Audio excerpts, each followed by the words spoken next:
Halo, apa kabar saudara? Semoga Anda sehat selalu dan tetap semangat. Saatnya Anda menyaksikan Berita Banten bersama saya, Maulia Fitriani. Sejumlah berita Banten akan kami sajikan untuk Anda. Berikut 3 berita utama hari ini.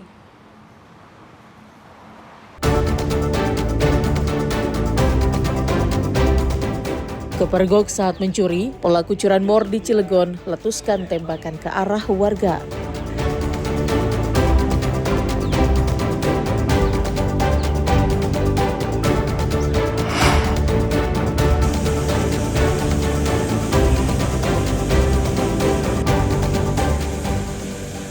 Emak-emak bakar sampah, api merembet ludeskan 2 lapak barang bekas di Tangerang Selatan.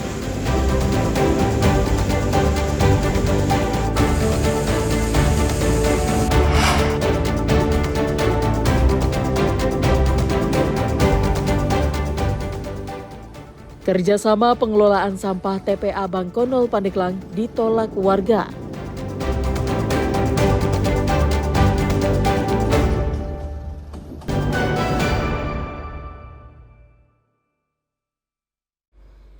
Para pencuri motor semakin nekat saat beraksi. Mereka tidak segan mengeluarkan timah panas saat aksinya dipergoki warga. Seperti yang terjadi di Kampung Palas Kidul, Kelurahan Bendungan, Kota Cilegon. Pelaku menembak warga saat kepergok mengambil sepeda motor. Beruntung warga tersebut berhasil menghindar. Namun tembakan menyisakan bekas di rumah Zainal Mutakin. Peluru sempat menembus kaca jendela, ember dan galon air mineral. Proyektil peluru akhirnya bersarang di dalam galon air. Awalnya pelaku yang berjumlah 4 orang masuk ke rumah warga dan hendak mengambil sepeda motor. Para pelaku yang panik kemudian meletuskan tembakan yang diarahkan ke warga. Waktu ada orang mencurigakan itu kawan, apa emang orang tuh mau maling gitu kan. Ya, saya intip dari jendela dong. Ya, saya lihat perhatian gerak-geriknya orang udah benar-benar siap nih, yang 2 orang masuk ke dalam rumah tetangga ini udah mau itu motor. Gerak-geriknya, gerak-geriknya kayaknya mau udah jelas kayak mau ya. gitu. Karena yang kelihatan yang satu ini nunggu di sini nih, cuma yang satu emang nggak kelihatan ketutup tembok. Ya, refleks saya ngambil ya buat senjata saya kan ya, saya bela diri keluar sambil saya bentak, nggak lama saya teriakin kabur sambil ngebuang peluru. Untungnya ya saya buru menghindar gitu, dan nembak buru menghindar.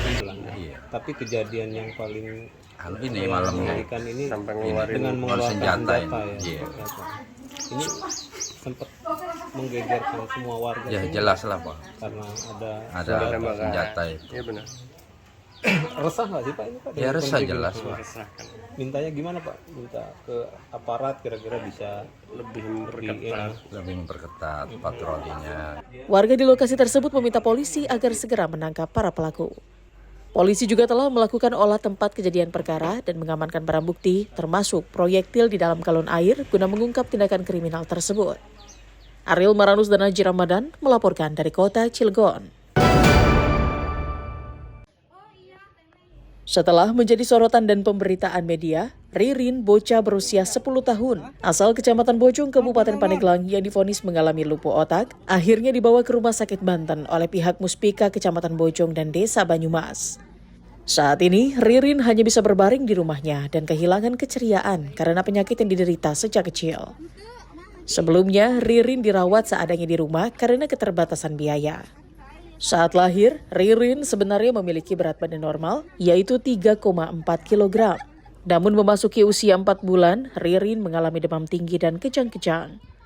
Sejak saat itu kesehatannya memburuk hingga akhirnya divonis menderita lumpuh otak dan gizi buruk. Dan di usianya yang kini memasuki 10 tahun, berat badannya hanya 7 kg. Usai mendapat perawatan di RSUD Banten, pihak puskesmas juga terus memantau kondisi kesehatan Ririn termasuk kondisi gizinya.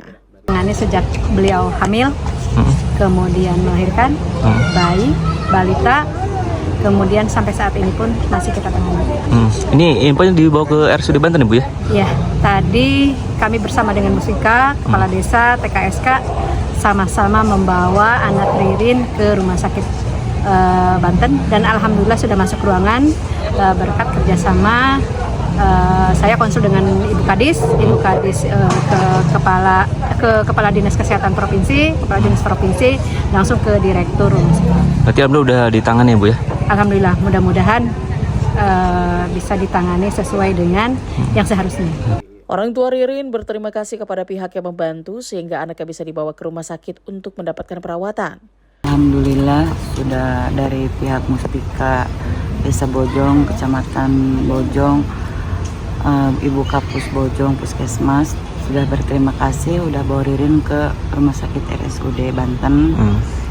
Saya kedepannya mudah-mudahan anak saya diberikan kesehatan, diberikan ada perubahan dari secara seluruh badannya. Orang tua Ririn sebelumnya kesulitan untuk memberikan pengobatan karena keterbatasan biaya, karena pendapatan orang tua yang hanya cukup untuk kebutuhan sehari-hari. Ariel Maranus dan Septiana Wahyudi melaporkan dari Kabupaten Pandeglang. Selama bertahun-tahun, Sally, remaja penderita gizi buruk asal Kabupaten Lebak, hanya dirawat seadanya di rumah oleh ayahnya yang berprofesi sebagai pemulung. Sehari-hari, Sally hanya mengkonsumsi makanan seadanya. Terkadang, Sally juga mendapatkan bantuan dari para tetangga. Kisah pilu yang dihadapi Sally pun akhirnya didengar oleh pihak Basnas Kabupaten Lebak. Untuk meringankan beban, Basnas Kabupaten Lebak memberikan bantuan berupa sembako seperti telur, susu, beras, minyak, dan makanan lainnya untuk mencukupi kebutuhan sehari-hari. Selain itu, Basnas juga memberikan bantuan berupa uang tunai. Hari ini penyaluran distribusi paket sembako dan santunan. Untuk isinya paket sembako itu beras 5 kilo, minyak 2 liter, sarden 2, telur 2, berarti 20 ya. Gula, sarimi, mie instan 10, kecap, sama satu lagi teh sariwangi. Orang tua Sally pun merasa senang dan terharu dengan bantuan yang diterima. Selama ini orang tua Sally mengaku kesulitan untuk mencukupi kebutuhan sehari-hari. Perasaannya bahagia, alhamdulillah. Senang, ya, alhamdulillah dapat bantuan dari pemerintah. Kalau anak saya ini dari 1,5 tahun itu gizi buruk pertama di opname di umum itu 15 hari ya. Anak saya diurusin sama saya ini. Mau bagaimanapun juga ini anak-anak saya. Ya. Saya mengutin sampah di pinggir Kali Cujung. Lumayan rongsokan itu dapat. 3 hari saya suka dapat 9.000, 3 hari itu plastik itu. Kadang-kadang 10.000, kemarin 10.000, alhamdulillah. Bantuan yang diberikan tersebut merupakan hasil zakat yang diterima oleh Basnas Kabupaten Lebak dari para muzaki yang selanjutnya akan disalurkan kepada masyarakat kabupaten yang membutuhkan.